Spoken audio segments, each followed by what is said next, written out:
দর্শক, এই বিষয়ে কলকাতা থেকে আরো জানাতে যোগ দিচ্ছেন আমাদের সহকর্মী শুভজিৎ পততুন্ডু। শুভজিৎ, সর্বশেষ খবরাখবর জানাবেন এই বিষয়ে আমাদের।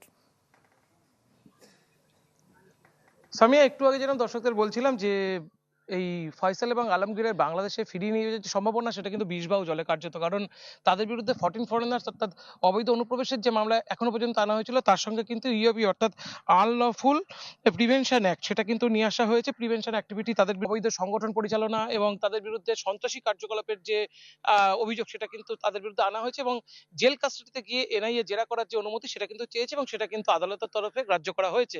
ফলে জেল কাস্টাডিতে তাদের জেরা করা হবে এবং যদি এনআইএ মনে করে সেক্ষেত্রে তাদের জেল থেকে অর্থাৎ এখান থেকে তাদের নিজেদের হেফাজতে পরবর্তীকালে আদালতের মাধ্যমে নিয়ে দিল্লি নিয়ে যাওয়ার যে সম্ভাবনা সেটাও কিন্তু জারি হচ্ছে। ফলে এই মামলা ভারতে আরো দীর্ঘ থেকে দীর্ঘতর হওয়ার সম্ভাবনা যেটা প্রবল হচ্ছে আরো সময়ের সঙ্গে সঙ্গে। এবং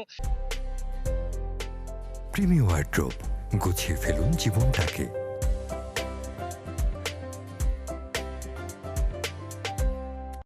তাদের বাংলাদেশে ফিরিয়ে নিয়ে যাওয়ার যে সম্ভাবনা সেটা কিন্তু আরো ক্ষীণ থেকে ক্ষীণতর হচ্ছে। এটা কিন্তু পরিষ্কার হয়ে গেছে একটু আগেই।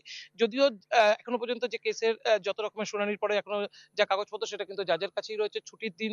ফলে এখনো পর্যন্ত সব মিলিয়ে যে রায়, চূড়ান্ত রায় সেটা কিন্তু সামনে আসেনি। তবে তাদের জেল কাস্টাডি হবে এটা কিন্তু পরিষ্কার হয়েছে। আগামী ২ তারিখ প্রেয়ার করেছে এসটিএফ এবং সেক্ষেত্রে ২ তারিখ তাদের যে জেল কাস্টাডি অব্দি ২ তারিখ অব্দি যে জেল কাস্টাডি, ১৩ দিন বা ১২ দিন যেটা হচ্ছে সেটা কিন্তু প্রায় মঞ্জুর হয়ে গিয়েছে বলে এখনো পর্যন্ত জানা যাচ্ছে। তবে অফিসিয়াল যে অর্ডার সেটা কিন্তু সামনে আসেনি। জেল কাস্টাডি হয়েছে এবং জেলের তরফে গাড়ি চলে এসেছে এবং সে কিছুক্ষণ পরেই তাদের জেলের দিকে নিয়ে যাওয়া হবে।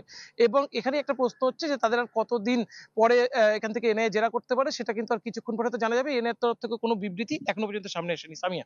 শুভজিৎ, আপনাকে ধন্যবাদ। দর্শক, কলকাতা থেকে আমাদের জানাচ্ছিলেন সহকর্মী শুভজিৎ পততুন্ডু।